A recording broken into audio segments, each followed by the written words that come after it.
अफगानिस्तान के अंदर जो अभी हुकूमत है अशरफ गनी की, उसकी और पाकिस्तान की जो गवर्नमेंट है उसके दरमियान अब तनाव बढ़ रहा है और हालात जंग की तरफ जा रहे हैं। उसकी वजह यह है कि पाकिस्तान के फॉरेन मिनिस्टर शाह महमूद कुरैशी ने हाल फिलहाल के अंदर अफगानिस्तान की एक न्यूज एजेंसी है जिसका नाम टोलो है, उसको इंटरव्यू दिया था और कहा है कि अफगानिस्तान की गवर्नमेंट ही यानी अशरफ गनी की गवर्नमेंट ही बेसिकली वायलेंस की जिम्मेदार है। तालिबानों को क्लीन चिट मिल गई। इसके अलावा जब से अशरफ गनी और भारत के दरमियान खुफिया डील्स हुई हैं, कुछ मुलाकातें हुई हैं, कुछ भारत की प्राइम मिनिस्टर ने कुछ अपने मिशन भेजे थे अफगानिस्तान के अंदर, तब से अशरफ गनी पाकिस्तान को मुख्तलिफ जगहों पर घेरने का फैसला करते हैं और पाकिस्तान को मुख्तलिफ जगहों से नुकसान पहुंचाने की कोशिश कर रहे हैं। और भारत के कैंपों में पाकिस्तान और अफगानिस्तान के इस मामले को लेकर काफी वबाल खड़ा हो चुका है। आपको ये बता दें कि अफगानिस्तान के national security adviser Hamdullah Mohib ने पाकिस्तान के खिलाफ एक और बयान दाग दिया है जिसको लेकर पूरे पाकिस्तान के अंदर हलचल मची हुई है। मामला क्या है,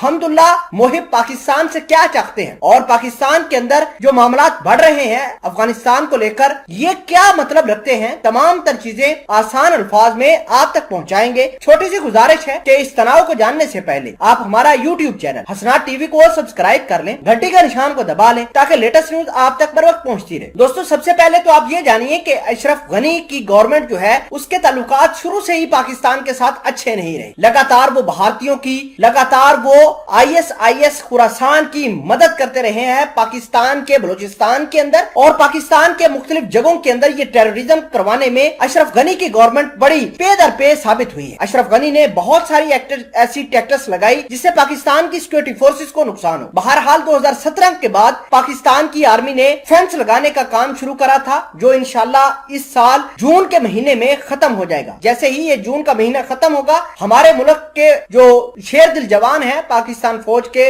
वो बाढ़ लगाकर अफगानिस्तान के बॉर्डर को सिक्योर कर लेंगे और वहां पर 1000 फौजी चौकियां भी बनाई जाएंगी। ये तमाम तर चीजें डिस्क्लोज की है शाह महमूद कुरैशी साहब ने भी और पाकिस्तान के इंटीरियर मिनिस्टर जिनका नाम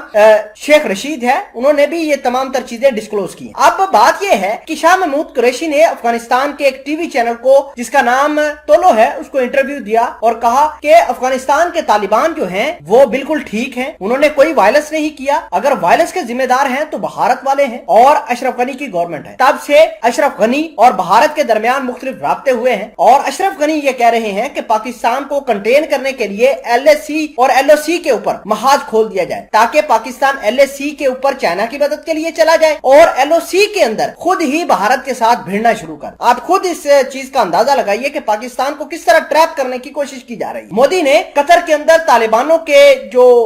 वहां पर ऑफिस थे वहां पर भी मोदी ने कुछ विजिट्स किए हैं, कुछ अपने डिप्लोमेट्स भेजे हैं। अफगानिस्तान के अंदर अशरफ गनी ने भारत के NSA से राब्ता किया है और इतलात किए हैं कि दोनों के दरमियान मीटिंग भी हुई है और पाकिस्तान को लेकर मीटिंग हुई है। आप खुद समझ सकते हैं कि ये मामला किस ओर जा रहे हैं और इंटरनेशनल मीडिया के अगर बात माने तो ये कहते हैं कि हो सकता है कि अब अफगानिस्तान की अशरफ गनी और पाकिस्तान के दरमियान हालात टेंस होकर जंगी माहौल पैदा हो सकता है क्योंकि चाइना, रशिया, पाकिस्तान, ईरान ये चाहते हैं कि अशरफ गनी को हटाकर यहाँ पर तालिबानों और इंटर्न गवर्नमेंट को लाया जाए ताकि तालिबान जो लड़ाई कर रहे हैं कम से कम ये लड़ाई खत्म हो जाए। लेकिन भारत और अशरफ गनी एक स्टेक पर हैं और अशरफ गनी बजिद हैं कि वो गवर्नमेंट को नहीं छोड़ सकते, कुर्सी को नहीं छोड़ सकते और भारत लगातार अशरफ गनी की मदद कर रहा है।